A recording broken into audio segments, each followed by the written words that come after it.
Beetroot halwa இன்றைக்கி நான் பண்ண போகிறேன். பீட்ரூட்டை ஒரே ஒரு பீட்ரூட் தான், ஆனால் பெரிய பீட்ரூட்டு கழுவி சீவி கட் பண்ணி துருவி எடுத்தாச்சு.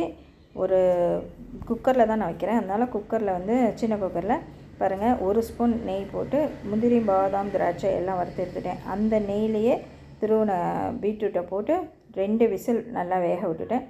வேக விட்டு எடுத்தோன்னே அதுலேயே வந்து சர்க்கரை போட்டோன்னா தண்ணி மாதிரி ஆகிடும். அதையும் என்ன பண்ணணும், நல்லா ஆனால் வணக்கணுங்க. நான் சொல்கிறது நான் ஒரு செகண்டில் சொல்லிடுறேன், ஆனால் ஒரு 15 நிமிஷம் நல்லா வணக்கணும். வணக்கிட்ட அப்புறம் ஏலக்காய் போட்டு நல்லா பாருங்கள் தண்ணி விட்டுச்சு, நல்லா வணக்கணும், நல்லா சுருண்டு வரணும். அதுக்கப்புறம் நம்ம வறுத்து வச்ச முந்திரி திராட்சை போட்டு அதையும் நல்லா அப்படியே சுருண்டு வரணும். பாருங்கள் அந்த குக்கரில் ஒட்டாத மாதிரி சுருண்டு வரும், அப்படியே பால் மாதிரி கையில் எடுத்தால் ஒட்டவே கூடாது. அதையும் நான் வீடியோவில் காமிச்சிருப்பேன். அந்த மாதிரி வரும்போது இதே பிளேட்லேயே நான் வந்து அதை ட்ரான்ஸ்ஃபர் பண்ணிவிட்டேன். அந்த முந்திரி திராட்சை வறுத்து வச்சேன்ல அந்த பிளேட்டில் பாருங்கள். இந்த மாதிரி இருக்கணும், செம்ம டேஸ்ட்டாக இருக்கும். இந்த மாதிரி ஒரு தடவை ட்ரை பண்ணுங்கள். இந்த வீடியோ பிடிச்சிருந்தால் சப்ஸ்கிரைப் பண்ணுங்கள்.